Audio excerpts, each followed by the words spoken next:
Hi, and thanks for joining. In this video, I'm going to preview the session on managing conflict available under the Genesis of Legacy program. So quickly to recap what the program is about, it's a fusion of faith, families, and stories. It's an example of a family system learning and adapting, and it's a fantastic learning tool. Now, there's different ways to engage. You can go through the episodes chronologically. You can examine them by theme, which is what we're doing here, or we can look at different relationships, types of relationships.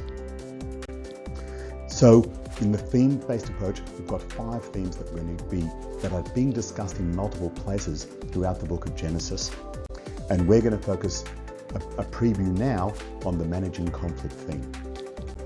Now, in this learning session, we're going to look at 6 family conflicts that occur through the book of Genesis.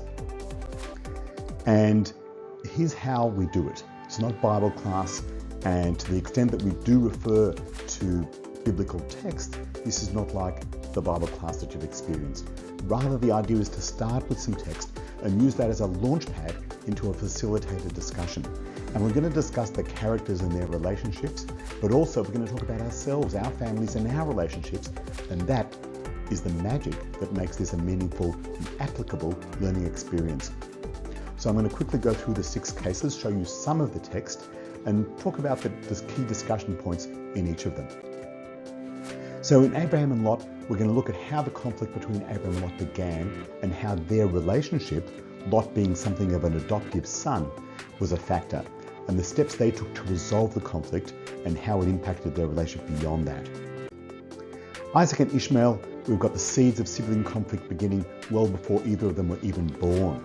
So the discussion here is how conflict between adults spill over into the children, and this is something that will recur throughout this entire series session. The sibling rivalry between Jacob and Esau seems to start even in utero and becomes more pronounced as the boys grow up. What's the role of parents to either mediate or inflame the conflict between their children? How's birth order a factor? And after years apart, how did the two of them manage to reach some modus vivendi?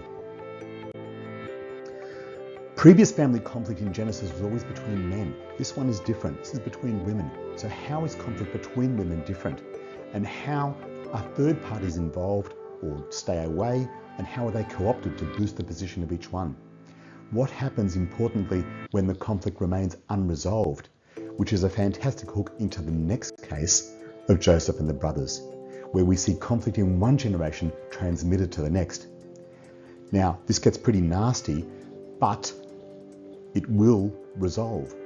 So what we need to understand here is how Judah and Joseph have changed and how the family has changed that will facilitate a reconciliation. And what is the difference between forgiveness and reconciliation, and where can each of them be effective in resolving conflict and in allowing families to move forward?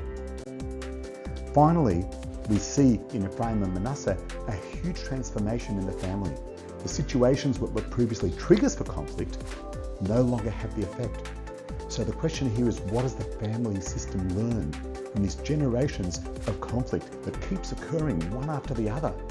And most importantly, what can you and your family learn about dealing with conflict? So that's a summary of the session and the conflicts that we examine in that session. To summarize this, the texts are a starting point for a facilitated discussion. This is a group activity that can be done online and it can be customized for groups or families. So for more details, please go to genesisoflegacy.com. Thanks for watching.